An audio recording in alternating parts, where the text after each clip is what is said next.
অজ্ঞানতিমিরান্ধস্য জ্ঞানাঞ্জনশলাকয়া চক্ষুরুন্মিলিतं येन তস্मै শ্রীগুরুবে নমঃ। শ্রীমৎ স্বামী গহনানন্দজি মহারাজের গহন আনন্দ চিন্তন থেকে পাঠ।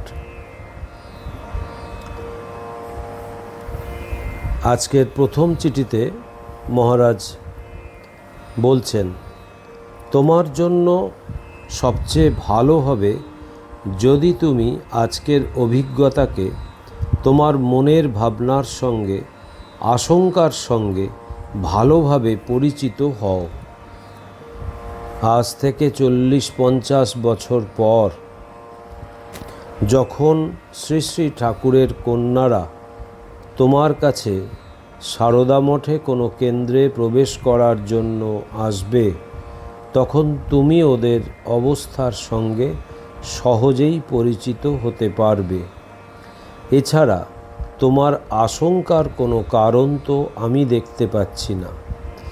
একবার পিছন ফিরে নিজের জীবনকে দেখো, কোথা থেকে প্রভু তোমাকে কোথায় পৌঁছে দিয়েছেন। ওনার উপর ভরসা রাখো। যেমন বলসাডের জন্য রেলগাড়িতে চড়ার পর ট্রেনের ড্রাইভারকে ভরসা করে পুরো রাত শুয়ে থাকো। একটি ড্রাইভারের উপর ভরসা করতে পারো, আর এখানে প্রভু স্বয়ং তোমার জীবনের ড্রাইভার। তাও যে কেন এত আশঙ্কা তোমার? নিশ্চিন্ত থাকো। এর পরের চিঠিতে মহারাজ লিখছেন, তুমি অল্প শিক্ষিত মনে করে নিজেকে হেয় কেন ভাবছ? তুমি জানো না স্বয়ং শ্রী শ্রী ঠাকুর নিজেকে মূর্খতম বলতেন? শিক্ষিত অল্প শিক্ষিত এই সব নিয়ে কেন মাথা ঘামাচ্ছ? প্রভুর নাম নিতে নিতে জীবন অতিবাহিত করার সংকল্প করো। ধীরে ধীরে তোমার হৃদয়ে প্রভুর জন্য প্রেম জাগবে, আর তখনই তুমি বুঝতে পারবে কেন যে প্রভু নিজেকে মূর্খতম বলতেন। আরেকটি চিঠিতে পূজনীয় মহারাজ লিখছেন, মূর্তি গঠন করার কাজ করছো এবং ইংরাজি পড়ছো, খুব ভালো কথা। তুমি মনে মনে শ্রী শ্রী ঠাকুর শ্রী শ্রী মায়ের সঙ্গে 1-2 দিন একা থাকার কথা কেন ভাবছ না? আমি কলকাতার কাঁকুরগাছি মঠে থাকি, তাই চারিদিকে সাধু ব্রহ্মচারী ভক্তদের সারাটা দিন ভিড় লেগে থাকে। আর দীক্ষার দিন তো সন্ধে 8টা সাড়ে 8টা পর্যন্ত আমার ছুটি হয় না। তারপর টেলিফোনে কথা বলতে হয়। বিশ্বের নানান জায়গা থেকে সাধু ভক্তরা টেলিফোন করেন। আবার ভক্তদের শত শত চিঠির উত্তর লেখাতে হয়, তারপর স্বাক্ষর করতে হয়। ঠিক আছে, যখন এখানে আসবে স্বচক্ষে আমার অবস্থা দেখে নিও।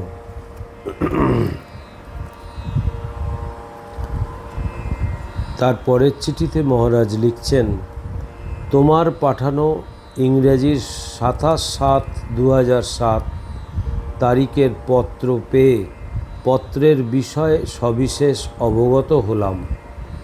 শ্রী শ্রী ঠাকুর বলতেন, আত্মহত্যা করা মহাপাপ। ফিরে ফিরে সংসারে আসতে হবে, আর এই সংসার যন্ত্রণা ভোগ করতে হবে। যে সংসারের জ্বালা যন্ত্রণা থেকে রেহাই পাওয়ার জন্য আত্মহত্যা করা, আত্মহত্যা করলে সেই একই যন্ত্রণা ভোগের জন্য বারে বারে আসতে হবে। তাহলে এই যন্ত্রণা থেকে মুক্তি পাবার উৎকৃষ্ট উপায় কি? না, ঈশ্বরের শরণাপন্ন হওয়া। পত্রে যে হতাশা প্রকাশ করেছ তার উত্তরে লিখছি যে দারিদ্র নিশ্চয়ই দুঃখকর, কিন্তু সেই দারিদ্র্যের মোকাবিলা করতে হয়। হতাশ হয়ে নিজেকে ব্যর্থ মনে করা উচিত নয়। সব সময় ভাববে ভগবান তোমাকে কত ভালোবাসেন। এত দারিদ্র সত্ত্বেও তার কৃপায় তো মোটা ভাত কাপড়ে বেঁচে আছো। একবার চেয়ে দেখো তো, তোমার চেয়েও কত দরিদ্র নিরাশয় হয়ে বস্তিতে পড়ে আছে। তাদের কত কষ্ট। তারপর নিজের দিকে তাকালে দেখবে তুমি অনেক ভালো আছো।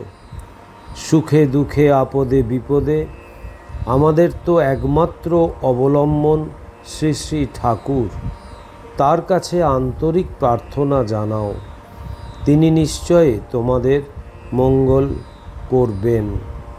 তিনি শরণাগতকে রক্ষা করেন। মনে প্রাণে তার শরণাগত হয়ে চলবার চেষ্টা করো। প্রতিদিন নিয়ম করে শ্রী শ্রী রামকৃষ্ণ কথামৃত, শ্রী শ্রী মায়ের কথা পড়বে।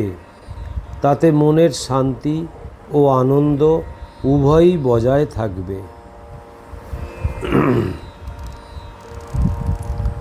এর পরের চিঠিতে মহারাজ বলছেন, শ্রী শ্রী ঠাকুর তোমাকে ওনার নাম জপ করার অধিকার দিয়েছেন। সারদা মঠে যোগ দেওয়ার জন্য যোগ্য করে তুলেছেন। বলো তো সত্যি কিনা? এটার জন্য তোমার দিক থেকে তোমায় কি কিছু করতে হয়েছে? এইভাবে নিশ্চিন্ত থেকে তোমার জীবনে শ্রী শ্রী ঠাকুর, শ্রী শ্রী মায়ের লীলা দেখতে থাকো। যেমন একটি শিশুকে তার মা লালন পালন করে, সময়ে সময়ে খাওয়ায়, স্নান করায়, ঘুম পাড়ায় এবং শিশুটি নিশ্চিন্ত মনে শুধু তার মায়ের মুখপানে চেয়ে থাকে এবং মৃদু মৃদু হাসে। ওনার উপর জীবনের সব কিছু ছেড়ে দাও।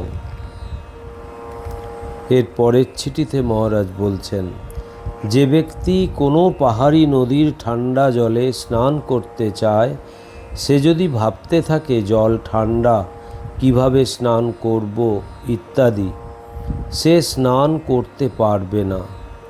যে ব্যক্তি সত্যি সত্যি স্নান করতে চায়, সে নদীর তীরে উপস্থিত হয়েই নদীর জলে নেমে পড়বে এবং ডুব দিতে থাকবে।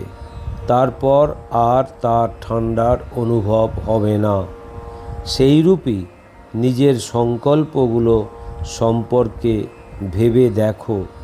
যখন একবার সংকল্প করে নেবে, তখন আশঙ্কা, সংশয়, সন্দেহের বন্ধনে আবদ্ধ হয়েও না।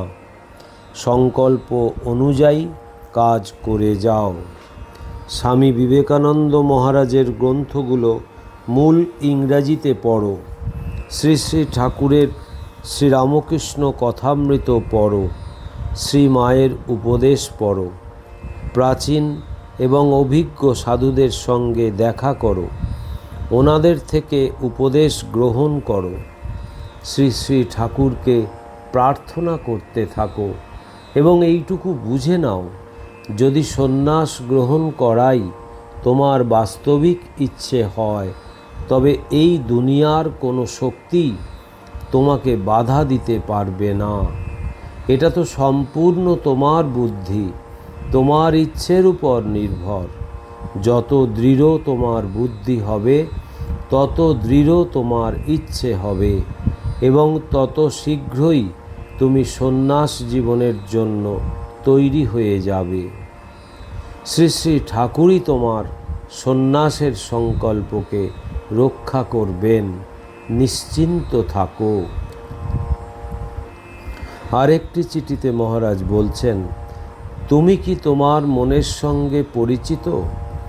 যদি না, তবে তুমি কিভাবে বলছো যে তোমার মন চঞ্চল? তোমার মন তো তার নিজের স্বভাবের মতো স্বচ্ছ, পরিষ্কার, নির্মল, শুদ্ধ ও সচ্চিদানন্দ স্বরূপ। এটা তো তোমার ভাবনা যে তুমি মনে করো তোমার মন চঞ্চল। এখন থেকে এই ভাবনার পরিবর্তন করো। আর যদি শ্রী শ্রী ঠাকুর তোমার মনকে চঞ্চল মনে করতেন, তবে কি তোমাকে উনি ইষ্টমন্ত্র জপ করার অধিকার দিতেন? এইরূপ ধারণা মনে পোষণ করো না। শ্রী শ্রী ঠাকুর সম্পর্কে চিন্তা করো। উনি তোমাকে তোমার মনের শুদ্ধ রূপের সঙ্গে পরিচয় করাবেন। আমাকে চিঠি লিখতে থাকো। যখন আমাকে চিঠি লিখবে তখন তোমার চিঠির ফটোকপি তোমার কাছে রেখে মূল পত্রটি আমার কাছে পাঠাবে।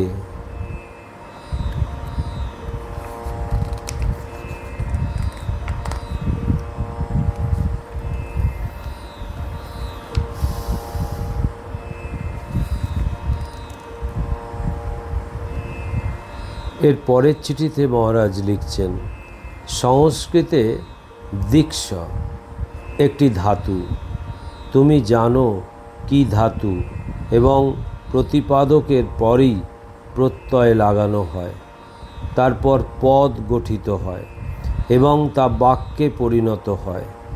দিক ধাতুর অর্থ হচ্ছে দীক্ষ। মৌণ্ডেয় গোপনয়ন নিয়মব্রতাদেশেষু। মৌণ্ডয় অর্থ তুমি তো জানো, মাথা কামানো। ইজ্জা ও তুমি জানো, যাকে যজ্ঞ বলা হয়। দেবতার জন্য কোনো কিছু দ্রব্য ত্যাগ করা। উপনয়নের অর্থ হচ্ছে বিদ্যারম্ভের জন্য গুরুর কাছে যাওয়া। নিয়ম হচ্ছে যম, নিয়ম ইত্যাদি। ব্রতের অর্থও জানো, কোনো কিছু সংকল্প করা। কোনো পবিত্র কার্যের জন্য, নিজেকে পবিত্র করার জন্য করা অনুষ্ঠানকেও দীক্ষা বলা হয় এবং কোনো কর্ম শুরু করার ক্রিয়াকেও দীক্ষা বলা হয়। আমি বুঝতে পারছি এতদিনে তুমি বুঝে গেছো যে এটা বলা শুধু কল্পনা মাত্র নয়। শ্রী শ্রী ঠাকুর, শ্রী শ্রী মা তোমাকে ওনাদের কাজের জন্য চয়ন করেছেন এবং সর্বক্ষণ তোমার হাত ধরে তোমার জীবনের প্রত্যেকটা দিন অতিবাহিত করতে সাহায্য করে যাচ্ছেন।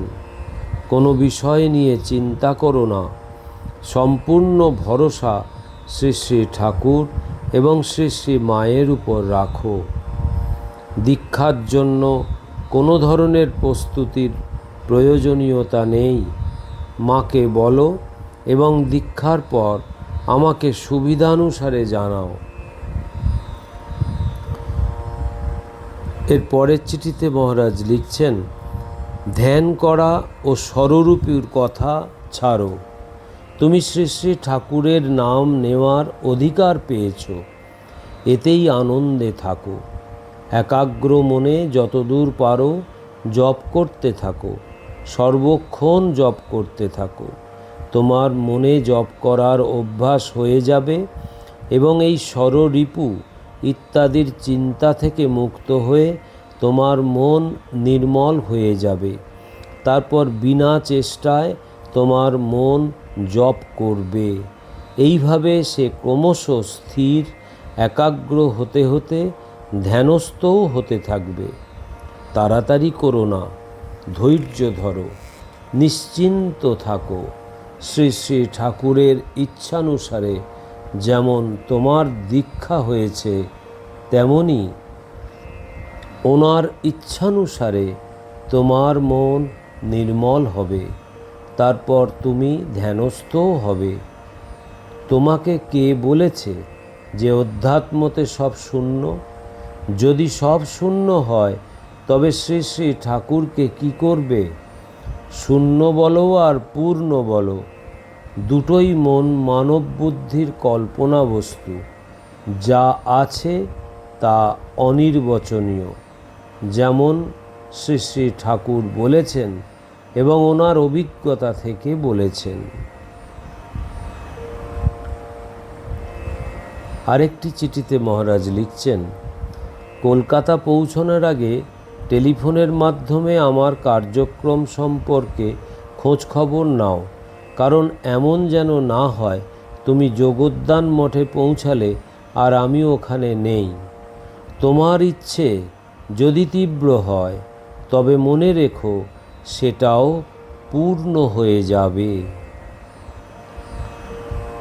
পরের চিঠিতে মহারাজ লিখছেন, তোমার 24শে নভেম্বরের চিঠি 1 ডিসেম্বর এখানে পৌঁছেছে। সঙ্গীত শিখছ তো শিখতে থাকো, ওটাতে তো ভুল হতেই পারে, ছেড়ে দেওয়ার কথা কেন বলছো? এটাই তোমার দুর্বলতা। তুমি খুব শীঘ্রই সফল হতে চাও। তুমি তো জানো শুধু কর্মেই তোমার অধিকার, তুমি শুধু কর্মই করতে পারো, বিধিপূর্বক কর্মের অনুষ্ঠান করতে পারো, কিন্তু সেই কর্মের ফলে তোমার কোনো অধিকার নেই। আর এই কথাগুলো তুমি শ্রীমদ্ ভগবদ্ গীতাতে পড়েছ, কর্মণ্যেবাধিকরস্তে মা ফলেষু কদাচন। আজকের শেষ চিঠিতে মহারাজ লিখছেন, তুমি কাশীর বিশ্বনাথ সম্পর্কে লিখেছ।